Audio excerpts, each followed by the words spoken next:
The sun was coming up pink on my left as I was looking out, and then on the right it was still dark and the stars were shining. It was like we were caught between night and day, and then right into the splashdown zone between these clouds came the command module. And then we started the exercise that we'd been practicing and practicing.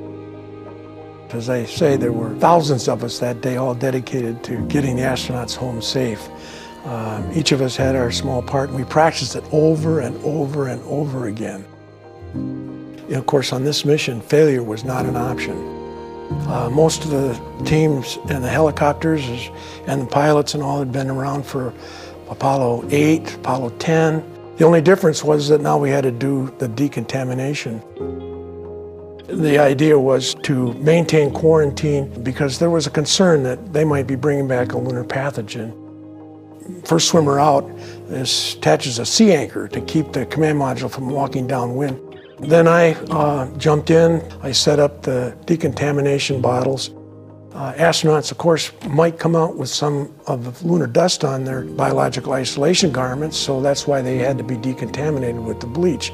And I might have got some on myself as well, so they decontaminated me. Splish splash, we were taking a bath in the middle of the Pacific Ocean. Then the recovery helicopter comes alongside, they drop down the net, and one by one they got into the net and up and away. And then after they left, I decontaminated the entire command module. Hornet came back to pick us up. They took the command module aboard with its precious cargo of moon rocks, and then we climbed up a cargo net onto the Hornet, and that was it. I mean, think about it. 10 years after President Kennedy challenged the nation, Americans walked on the moon. Astonishing. We out in the Pacific, we didn't see it. There wasn't any ability for us to see it, but we knew that it happened. And, we were proud to be Americans. And 50 years later, as far as I'm concerned, I'm grateful and honored to have been part of the Navy team that was dedicated to bring them back safely. And, very proud that we did it.